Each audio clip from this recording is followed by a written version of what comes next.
sí es válido que si el estudiante no mantiene la idea de publicarlo, el autor puede, pues, perdón, el asesor de tesis puede agarrar la tesis, armar el artículo y ponerse como primer autor. Y sí o sí tiene que ir como segundo autor, pues el asesorando o el tesista, ¿no? Being a fool, being a clown, lost my way from up and down. And I know, yes, I know.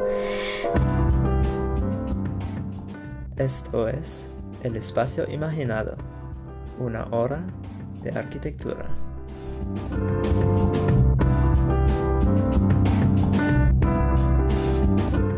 Muy buenas tardes a todos. Es un enorme privilegio tener la presencia del doctor Wilson para este seminario y también la presencia del doctor Reinaldo, docente de nuestra casa de estudios. Respecto al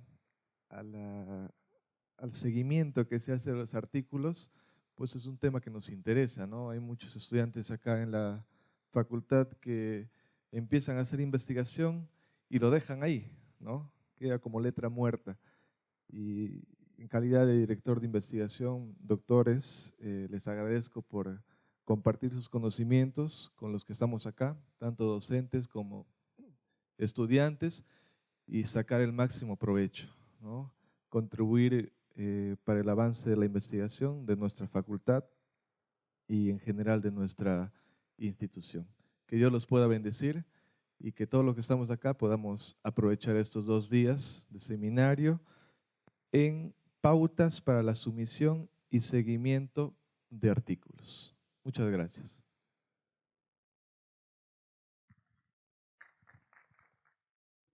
Bien, vamos a dar a conocer el programa. Prácticamente es hasta las 8 de la noche. Tenemos 2 partes. Primero va a empezar el doctor Reinaldo Silva y luego el doctor Wilson Castro. Entonces, para iniciar vamos a dar una lectura a la hoja de vida del doctor Reinaldo Silva, ¿no?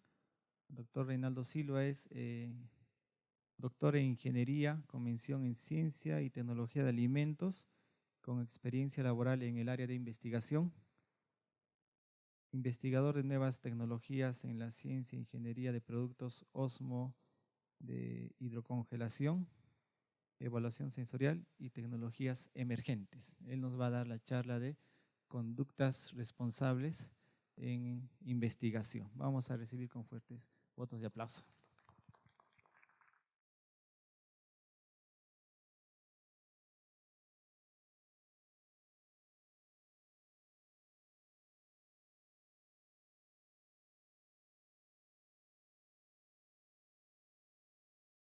Bueno, muchas gracias por permitirme estar el día de hoy aquí y poder, más que todo, conversar con ustedes, mostrarle un poco de lo que se está trabajando últimamente aquí en Perú. En los últimos años en nuestro país ha aumentado lo que es el auge de la investigación. El CONCITEC está apoyando y aportando mucho en lo que es proyectos de investigación básica, proyectos de investigación aplicada. Sin embargo, no solo quieren que se haga ese tipo de proyectos, sino que esa información llegue a ser publicada o llegue a ser presentada en libros o en resúmenes, hasta en congresos. Pero ese auge o ese crecimiento conlleva que las personas o algunos investigadores tomen ciertas conductas inadecuadas a la hora de escribir o redactar un trabajo de investigación, ya sea para la publicación o ya sea para un congreso, ¿no? Es por eso que estamos aquí en este momento empezando este seminario para conocer las conductas responsables de investigación de cada una de las personas. Bueno, ¿por qué estamos hablando de conductas responsables de investigación? Porque, digamos, donde yo hice mi doctorado, mi directora me comentaba siempre que a ellos que tenían como un arma aquí en la cabeza que les decía o publicas o sales del nombre de investigador, ¿no? Entonces a ellos les obligaban a tener publicaciones, por lo menos 2 a 3 publicaciones por año. Y eso era como que una constante presión que ellos tenían para ir publicando y publicando. En nuestro país,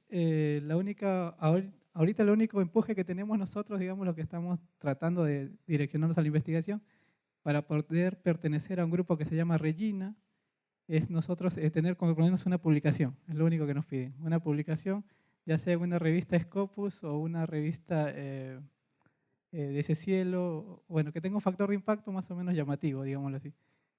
Sin embargo, no todos aún lo podemos hacer, o no todos contamos con esas publicaciones para pertenecer a ese grupo de Regina. Los investigadores están tratando de publicar, digámoslo así. Muchas personas, conocemos el caso de acá de uno de los candidatos a la presidencia, ¿no? Que sobre su trabajo tuvo ciertas, ¿cómo decirlo? Ciertas malas conductas de investigación que lo llevaron a perder la confianza en la sociedad, ¿no? Porque cuando uno publica, sabe que su nombre va a estar dentro de esa publicación. Y esa publicación hace que tú seas conocido, y al ser conocido por lo que estás escribiendo, publicando, es como te va a conocer la gente, digámoslo así. Si tú estás haciendo algunos delitos de investigación, va a ser reflejado en esa publicación que estás presentando. Bueno, cuando hablamos de investigación tenemos que tener claro el concepto de lo que es integridad científica. Cuando hablamos de integridad científica, nosotros nos basamos mucho en los conceptos de que nosotros en la filosofía cristiana siempre seguimos el concepto de nuestro Señor, ¿no? Sabemos que Él tiene su integridad como persona. En nuestro caso, pues los investigadores también tienen que tener cierta integridad. Si tú eres una persona que estás publicando, que vas a redactar, y dentro de tus datos estás inventando un dato, o estás manipulando datos a diestra o siniestra, como se puede decir, estás generando pues una falta de integridad. También pasa que a veces los mentores o las personas que están haciendo investigación ya de por sí no tienen una buena conducta de investigación. Y esto hace que las personas o los pupilos, digámoslo así, o las personas que están trabajando en conjunto con esta persona, adquiera esas malas prácticas. Pero también sucede que si tu director de tesis o tu mentor tiene claro lo que es integridad intelectual, pues te va a enseñar esos modales, ¿no? Y tú también vas a adquirir esos conceptos. Debemos recordar que también que cuando uno publica, no solamente busca tener resultados y lanzarlos y decir, bueno, ya tengo mis resultados, tengo mi conclusión, ya lo escribí y lo presento para publicar. El hecho de tener resultados no indica que todo va a ser publicable, y el hecho de que tú quieras tener más publicaciones no quiere decir que todos tus datos estén bien hechos. Sí, es por eso que nosotros en esta parte pongo que la certeza de los datos, la confiabilidad de los hallazgos y la relevancia de las conclusiones son más importantes que obtener resultados rápidos o generar un gran número de publicaciones. O sea, no debemos tener en la cabeza solo publicar y publicar y publicar, sino que tenemos que tener la coherencia de lo que estamos presentando, sea válido o sea científicamente correcto, digámoslo así, ¿no? O sea, dentro de un rango aceptable.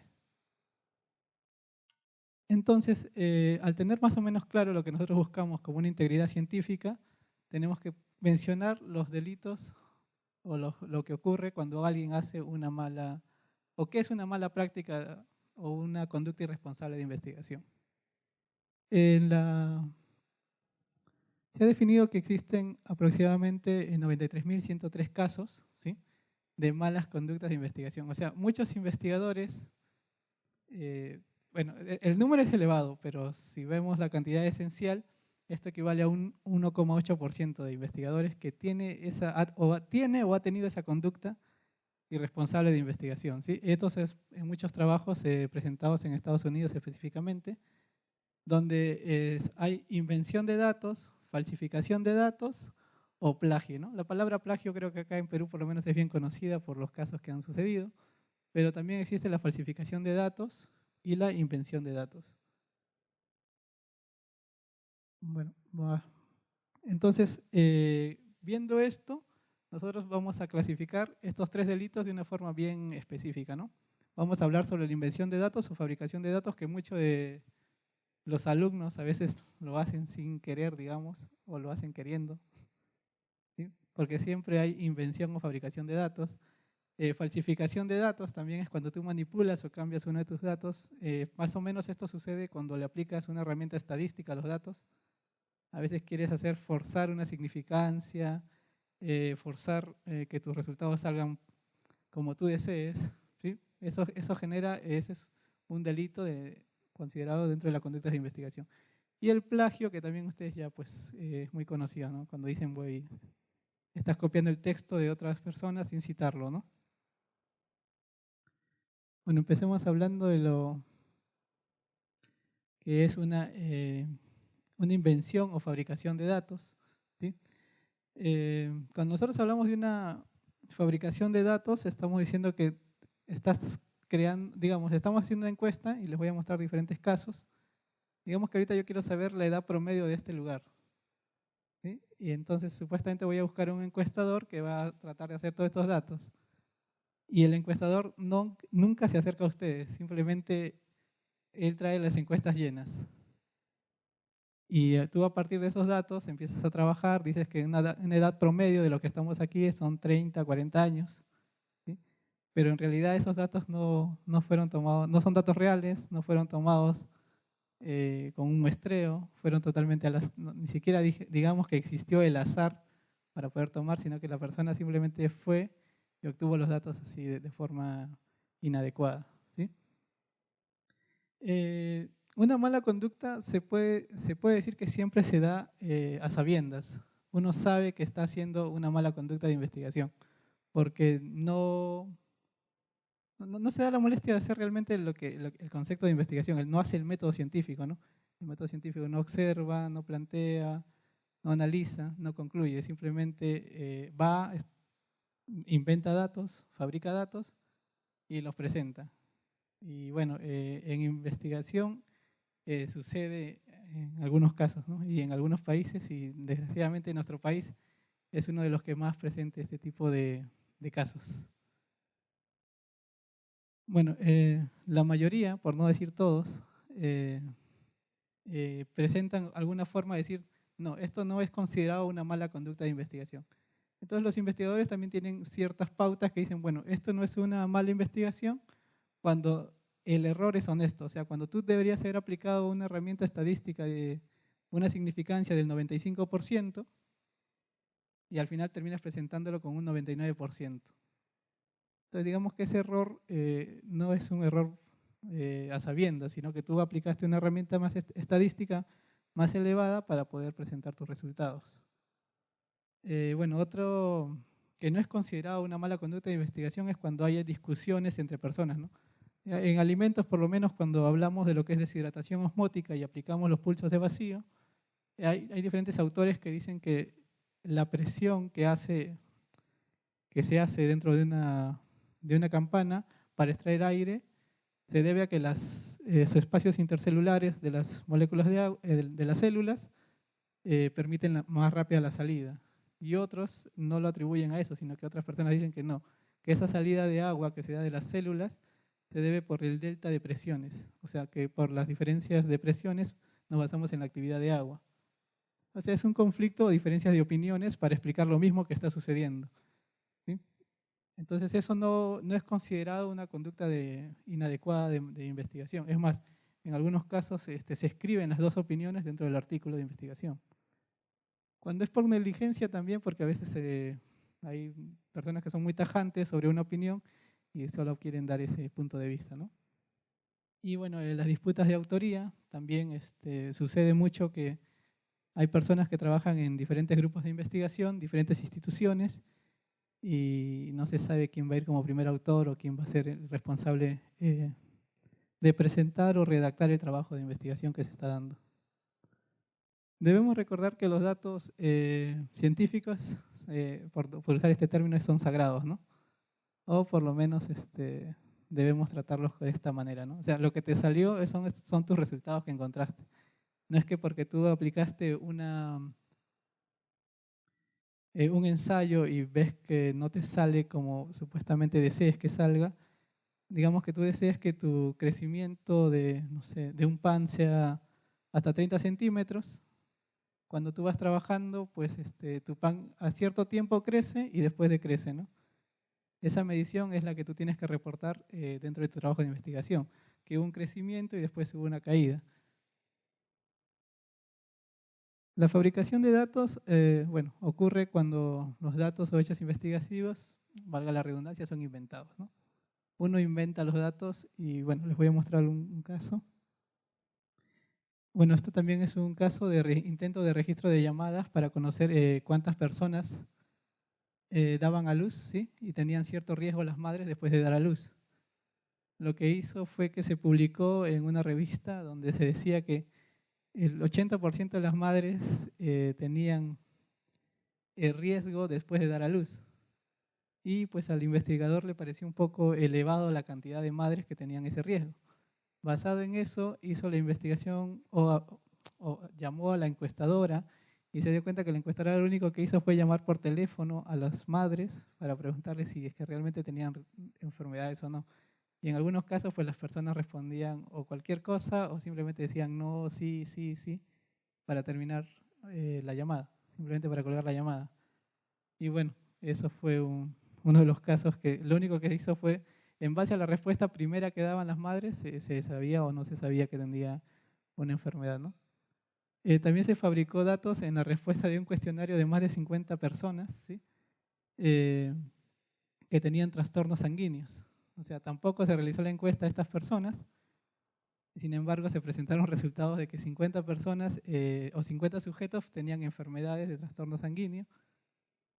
Y bueno, todas estas cosas son, normalmente si se dan cuenta, estos datos que llegan a ser inventados son porque el primer investigador o no considera o no toma en cuenta bien a quién está enviando a hacer la encuesta o no designa a una persona que es responsable o no sé cómo decirlo. O sea, tú siempre cuando trabajas con un grupo de investigación tienes que conocer con quiénes estás trabajando y si esas personas realmente tienen o no tienen la eficiencia para realizar este trabajo de investigación. Ya que hay personas que pueden tener mucho apego al inicio, pero al desarrollarse la investigación nunca más los ves. Y si los ves, están ahí tratando de hacer otras cosas que no van respecto a la investigación. Y normalmente uno tiende a ir a unas encuestadoras o pedir apoyo por otras instituciones, que en realidad pues, uno no sabe cómo es que trabaja esa empresa, digámoslo así. Es lo que pasa cuando hacen las encuestas para presidentes o alcaldes, ¿no? Se dan cuenta que hay muchas encuestas que dicen que tal persona está a la cabeza y tal persona sigue ahí, y a la semana aparece otra encuestadora que dice todo lo contrario. Bueno, eso es lo que pasa mucho en la investigación. Cuando uno hace ese tipo de investigación en base a encuestas, es un poco difícil poder determinar si realmente tus datos existen o no. Bueno, toda esta información está publicada en esta página y es una recapitulación de todos los casos que se están dando a partir de 1997 hasta la actualidad. ¿Sí? Que son casi 30 años de full casos de personas que tienden a inventar datos, ¿no? Y es una realidad. Bueno, la falsificación de datos ocurre cuando alguien omite o altera los equipos, ¿no? En alimentos por lo menos usamos muchos equipos para lo que es mediciones, para determinar el pH, la acidez, los grados Brix, que son términos que utilizamos nosotros para decir cuán dulce es el alimento, cuán ácido es el alimento.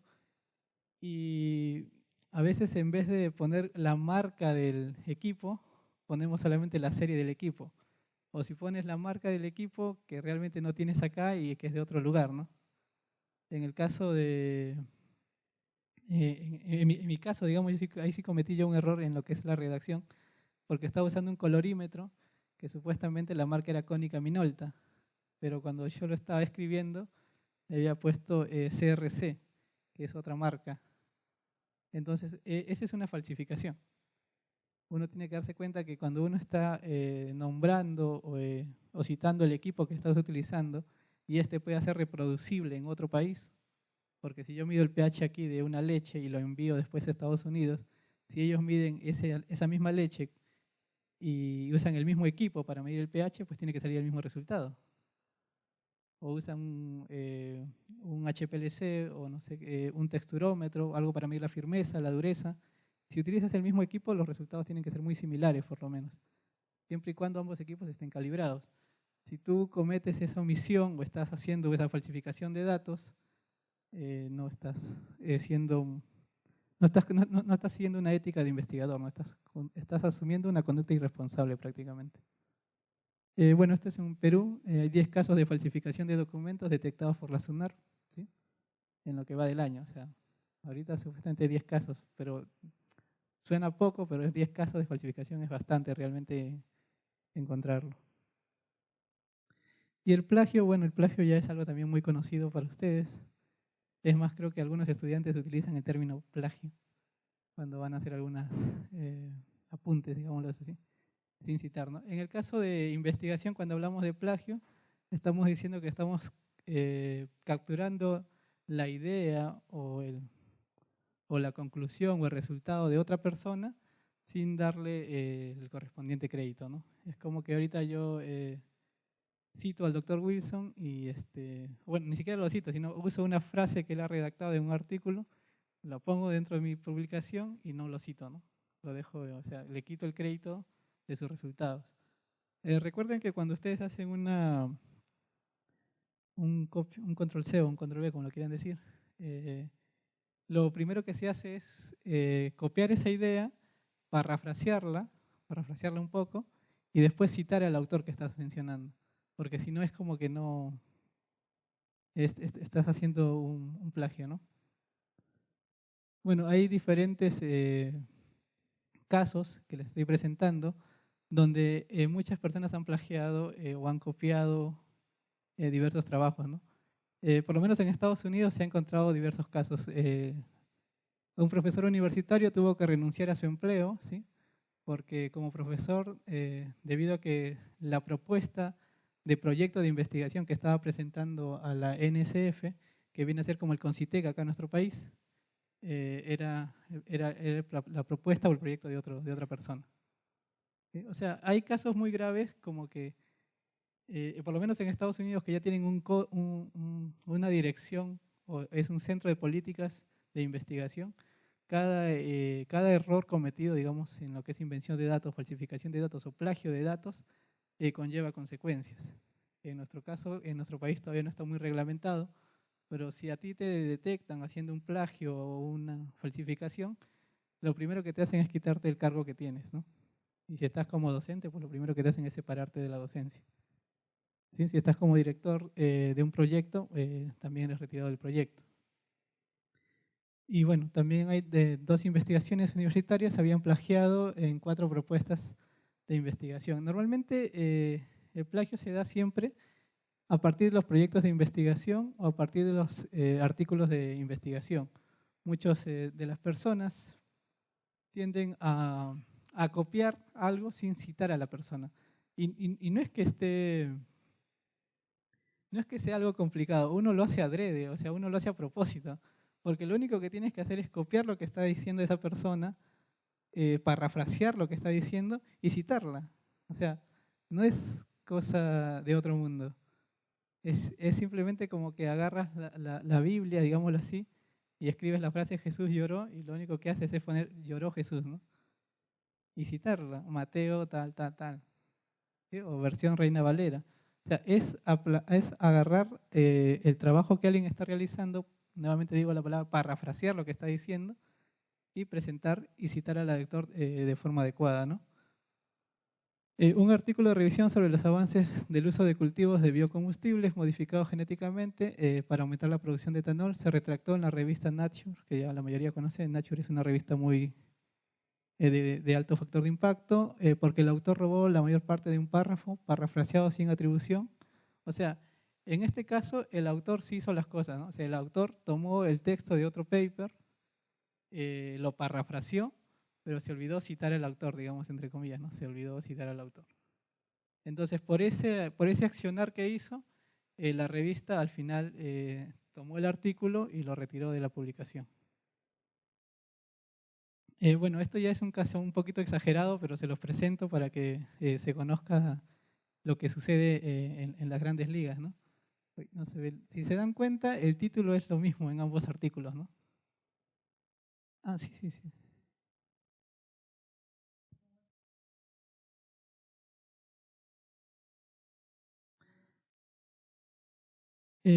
Sucede que a veces, como dice el ejemplo, ¿no? O sea, Jesús lloró está tal como está citado, ¿no? O sea, si yo pusiese Jesús lloró, tendría que ponerlo entre comillas, porque estoy citando tal como está.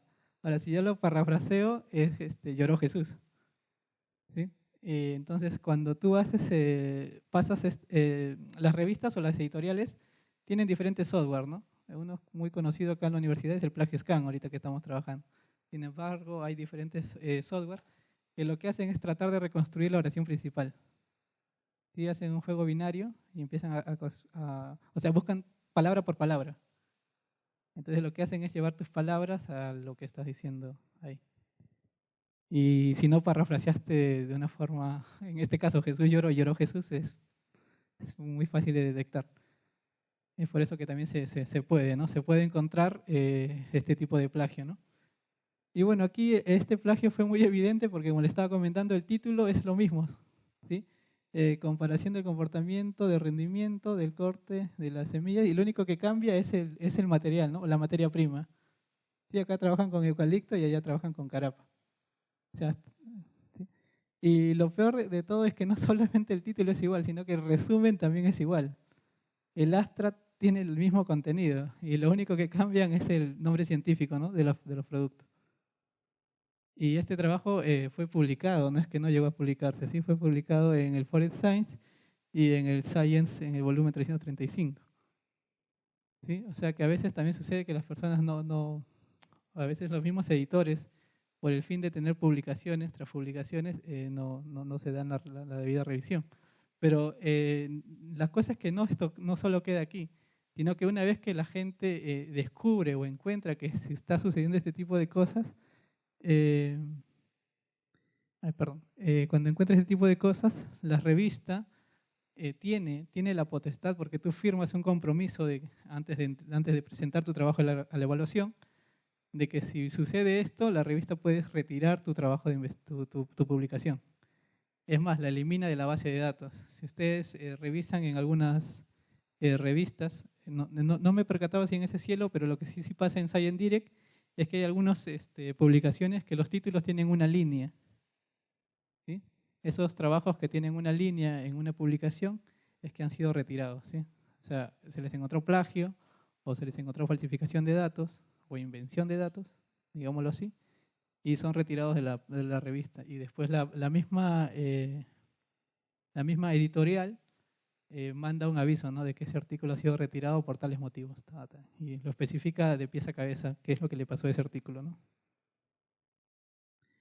Otros casos es que también en muchas universidades, bueno, en la nuestra todavía no se ha hecho una investigación. Me imagino que cuando se haga una investigación del tipo de plagio vamos a ver nuestra realidad, ¿no?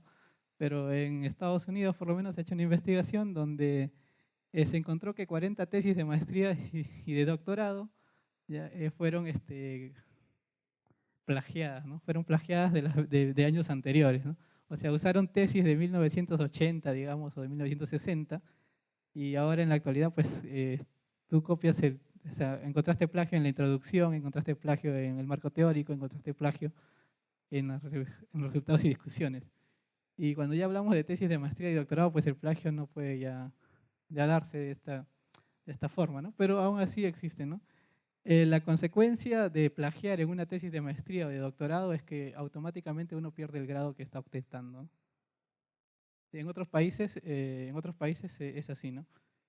No sé si en España, pero en otros países, por lo menos en Argentina, por lo menos si te encuentran plagiando o que tu tesis de maestría es un plagio de otro, automáticamente si tú ya defendiste tu tesis y te otorgaron y te dieron el grado, te llega una resolución donde te quitan ese grado, ¿no? Y pierdes el grado. Ahora, si eres director de tesis y estás haciendo lo mismo, o sea, no estás revisando de forma adecuada el trabajo de tu tesista, no solo perjudicas a tu tesista, sino que también tú puedes perder bueno, aquí no conozco muy bien si hay posiciones de principal, asociado, bueno, pero vas perdiendo ese rango, ¿no? Y también eres separado de la docencia. ¿Sí? Son consecuencias que, como les digo, ya existen en otros países, pero el plagio siempre aún existe. O sea, hay gente que hace el plagio y normalmente se ve en las tesis. En las tesis es muy evidente cuando se da el plagio. Bueno, hay algunos delitos menores, digámoslo así, que son considerados también una mala conducta de investigación, pero se dan en menor medida, ¿no? Sucede que cuando uno empieza a hacer un trabajo de investigación, bueno, a mí personalmente cuando yo empecé a hacer lo que es investigación en lo que es el doctorado, lo primero que me dio mi directora de tesis fue un librito, ¿no? O un cuadernito que me dice, este es tu cuaderno de apuntes, así como ustedes tienen, los chicos que estudian tienen su cuadernito, ¿no? Su cuaderno universitario, es lo primero que te dan. Este cuaderno normalmente en el pasar de los años, lo primero que pasa es deteriorarse, ¿no? O le puede pasar cualquier cosa. Pero si tú estás ahí apuntando tus datos de investigación y se moja, digamos, y no lo pasaste a la computadora o no hiciste algo salomónico, esa información que tienes pues se puede perder y tú lo único que tiendes a hacer es que tu cuaderno o los datos que tenías en ese cuaderno pueden malograrse, ¿no?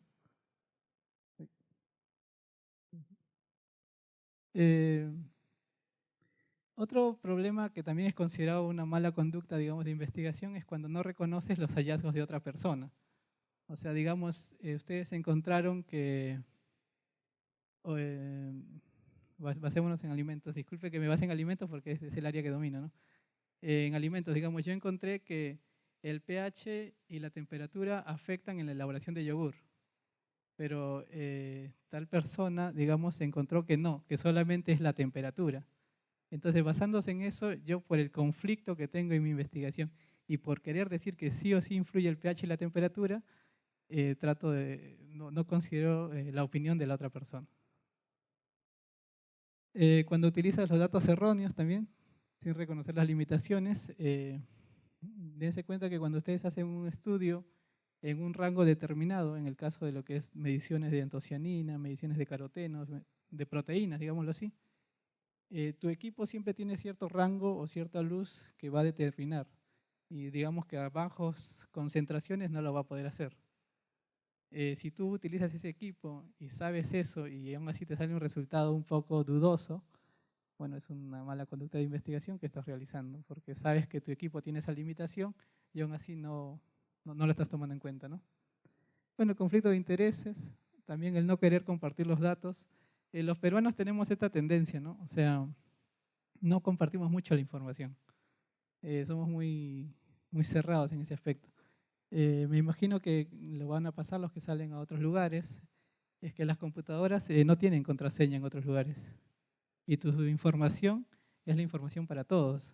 O sea, si tú tienes tu ensayo, tienes tus datos, lo llevas a la computadora madre, digamos que es donde se almacena todo, y las personas que, si tú no vas a trabajar nunca esos datos, cualquiera puede venir y trabajar esos datos, ¿no? Porque los datos no son de nadie, la información no es de nadie, ¿sí? No tiene dueño. Bueno, aquí nosotros somos muy difíciles de compartir información.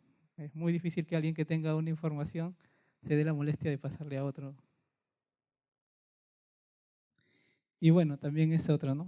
¿A quién pertenecen tus datos de investigación? ¿Sí? Estos pequeños detalles hacen que una persona siempre tienda a tener una mala conducta en la investigación.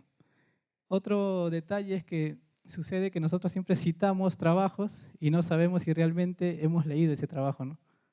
Es como que dices, yo supuestamente estoy citando a Crisóstomo 2017 sobre el trabajo de hongos, pero nunca encontré su trabajo de hongos. O sea, simplemente lo cito porque bueno, estaba ahí la cita y agarré y hice un control C, un control V y lo puse dentro del trabajo de investigación. Otro delito que sucede es también en lo que es la sección de materiales y métodos. Cuando uno no está completa la metodología o no está clara la metodología que se está utilizando. Ustedes si se dan cuenta, o bueno, los que han leído algunos art papers, me imagino más que los docentes que tratan de replicar una metodología basada en un short paper o basada en un artículo científico, lo quieres replicar y te das cuenta que hay detalles que nunca lo vas a poder realizar porque no está bien redactado o no está de forma clara el paso a paso que ha realizado la investigación.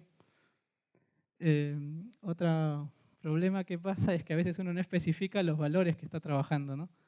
No dice si trabajó en miligramos, si trabajó en microgramos. Y bueno, eso cuando uno lo lee, pues tiene que tratar de ingeniárselas o tratar de ver qué pasó. Bueno, en la fuente de los productos químicos también, uno no sabe que a veces simple pone que usó cloruro de sodio o usó hidróxido de sodio pero no especifica de qué marca lo utilizó, de qué lugar lo utilizó. Y eso también te lleva a producir errores, ¿sí? O la selección de sujetos, ¿no? Si tu muestra fue aleatoria o fue tomada directamente del total de la población.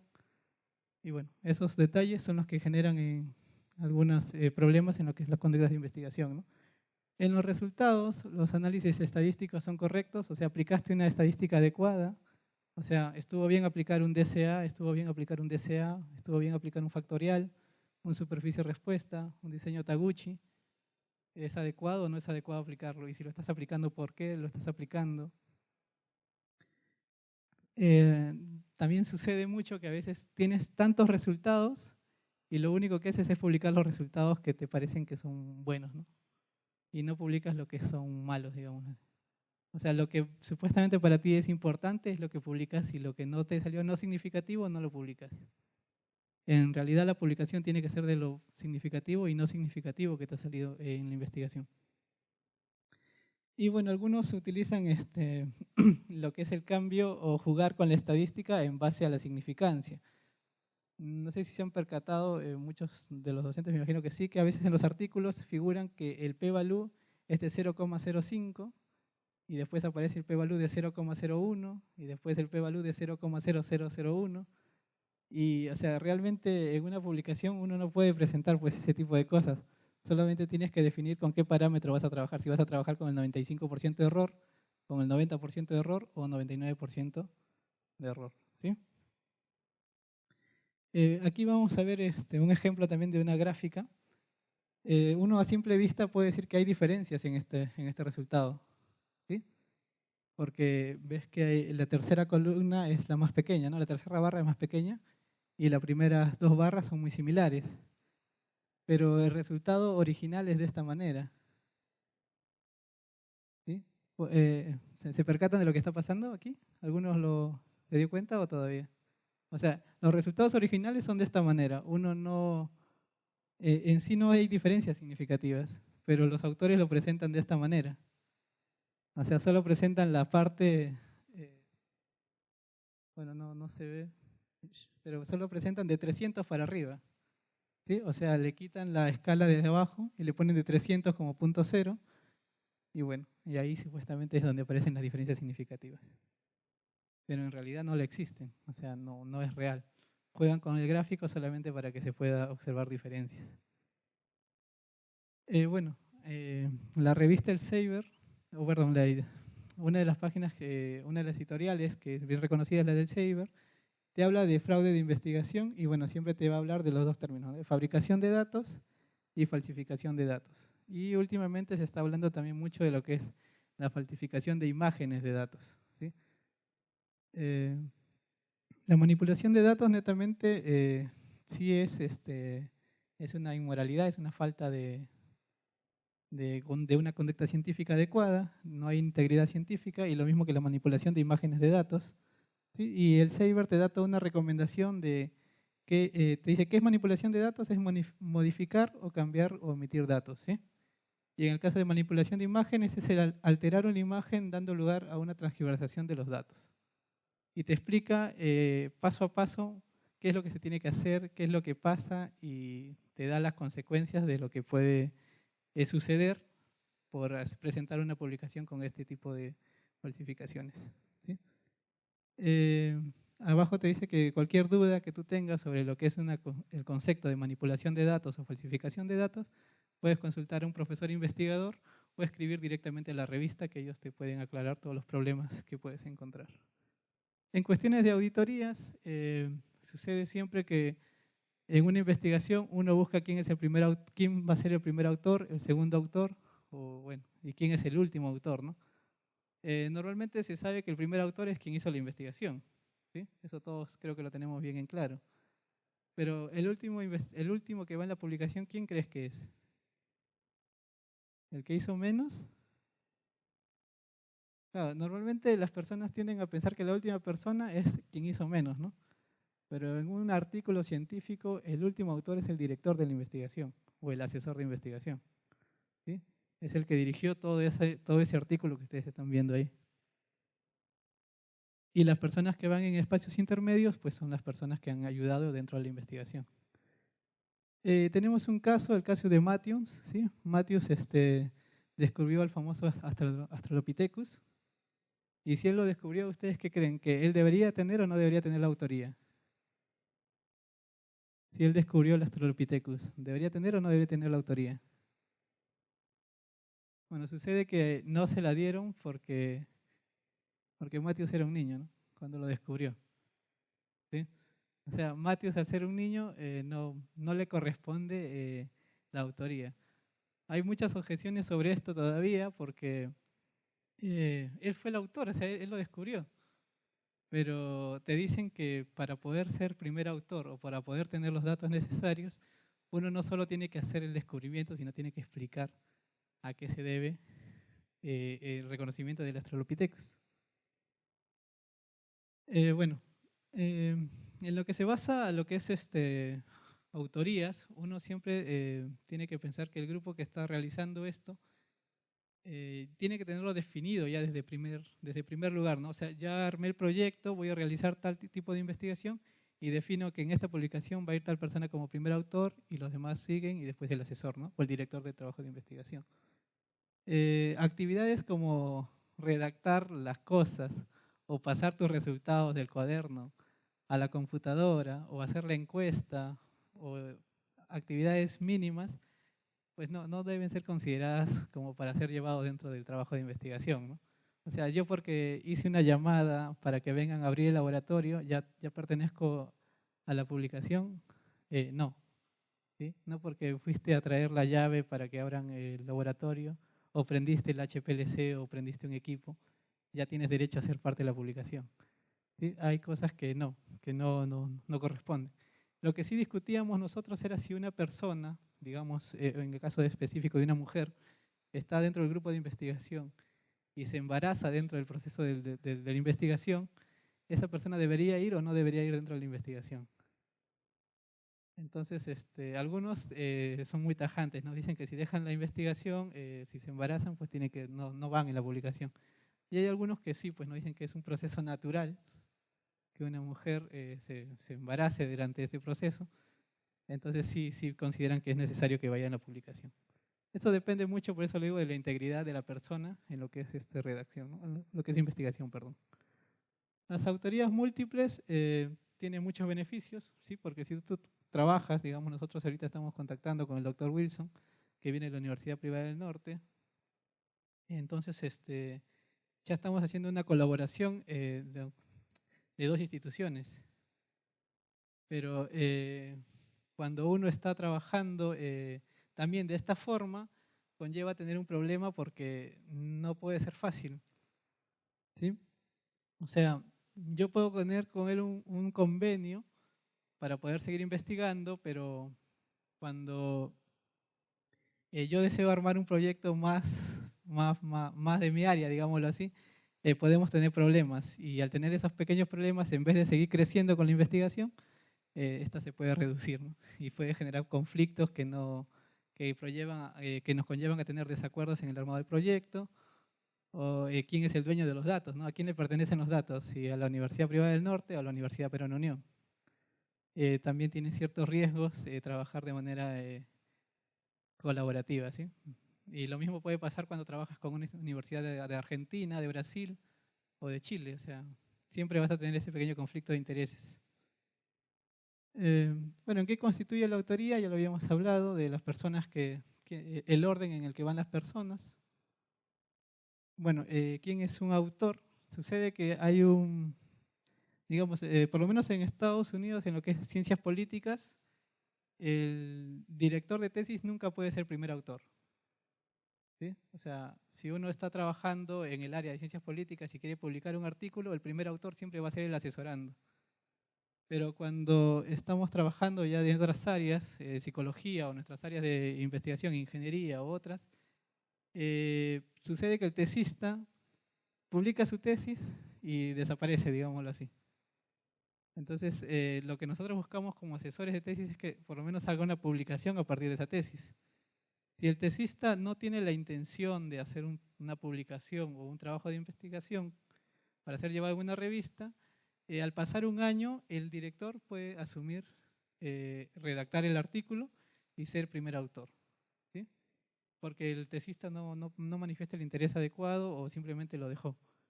Y bueno, uno quiere presentar la publicación. Entonces sí es válido que si el estudiante no mantiene la idea de publicarlo, el autor puede, pues, el asesor de tesis puede agarrar la tesis, armar el artículo y ponerse como primer autor. Y sí o sí tiene que ir como segundo autor, pues el asesorando o el tesista, ¿no?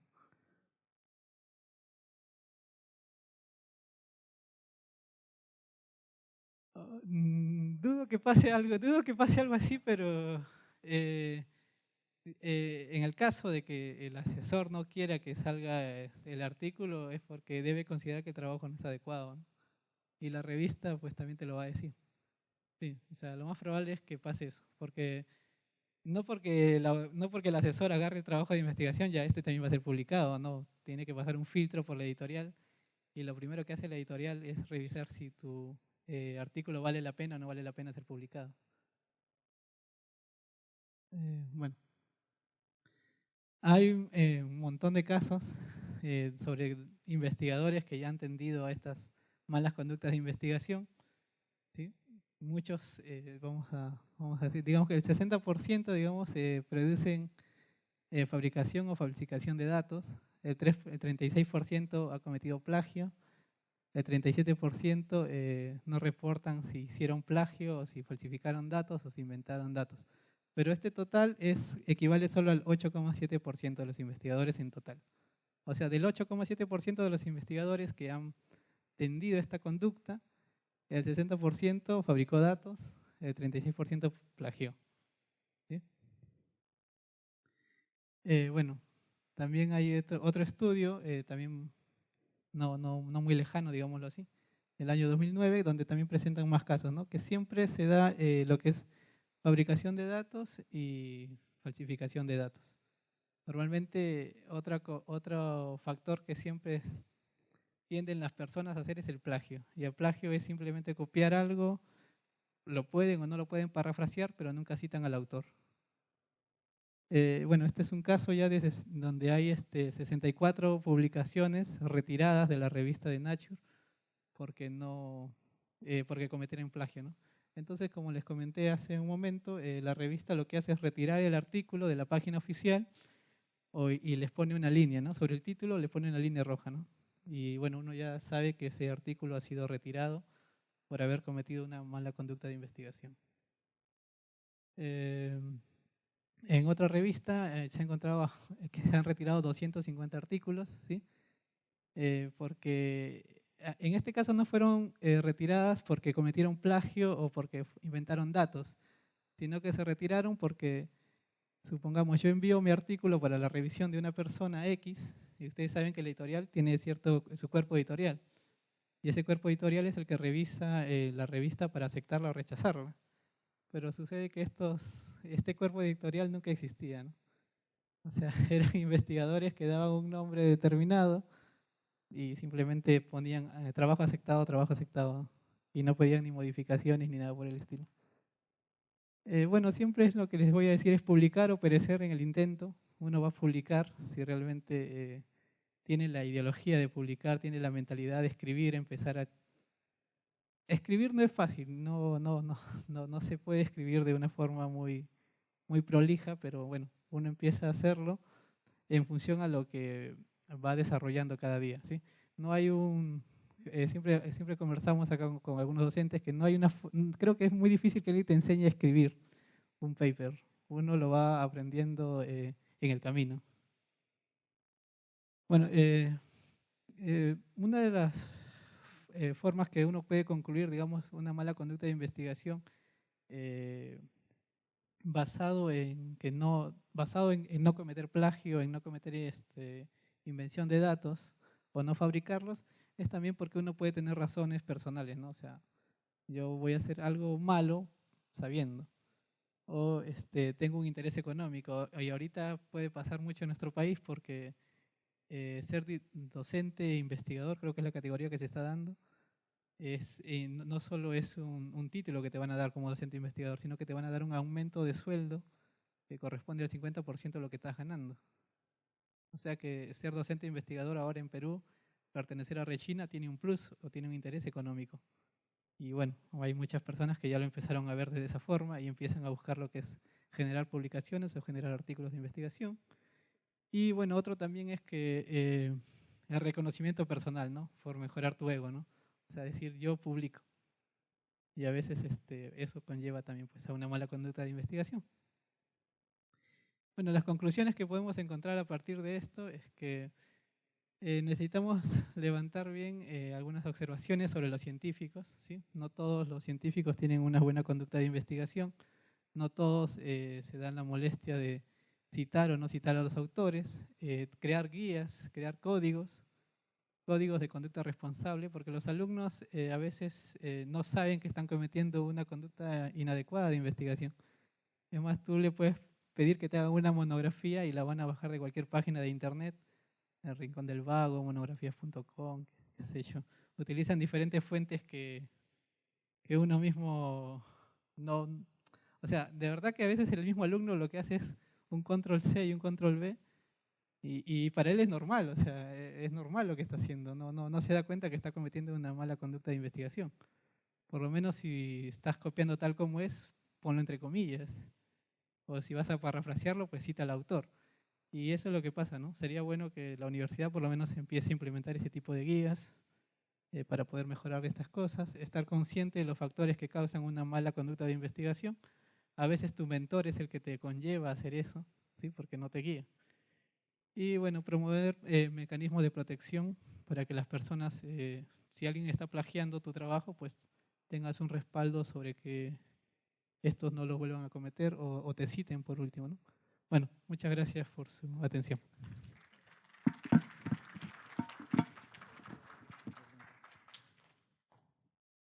Bien, agradecemos al doctor Reinaldo Silva. Si alguien tiene preguntas del público. Este es el momento, doctor.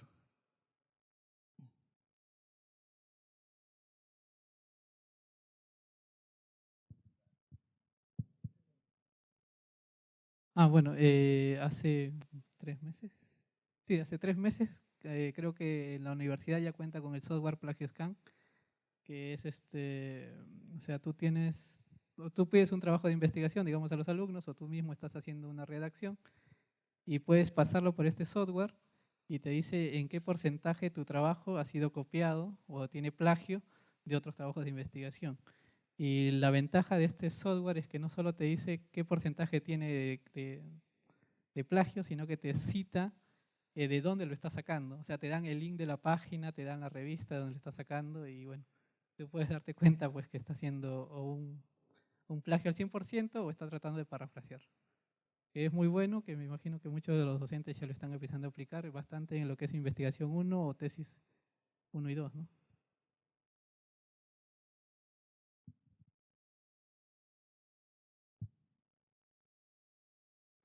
Buenas tardes. La pregunta es la siguiente. ¿Hasta qué punto se considera necesario quizás hacer una paráfrasis de algún autor?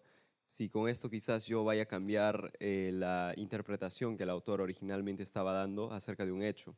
Si yo parafraseo algo, quizás vaya a darse el caso de que alguien cuando lo lea tenga otra interpretación de ese hecho. ¿Sería necesario o solo sería citar entre comillas? Cuando uno parafrasea, tiene que cuidarse mucho de mantener la idea del autor, ¿sí? Porque si tú parafraseas y conllevas a que la persona que va a leer después tu trabajo se confunda, es porque no estás, es más, ya ni siquiera estás diciendo lo que está diciendo el autor, o sea que ya no estás parafraseando, estás creando tu propia idea a partir de algo que sin querer lo estás haciendo, ¿no? El parafraseado, como les vuelvo a decir, sí o sí tiene que mantener la idea esencial que está diciendo el autor y tú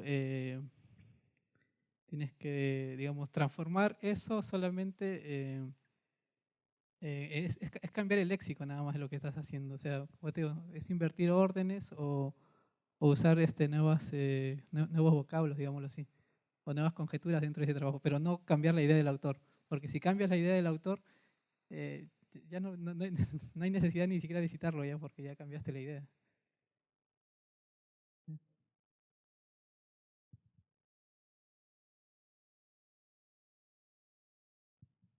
Bien, agradecemos al doctor Reinaldo por la exposición de conductas responsables en la investigación. Aplausos.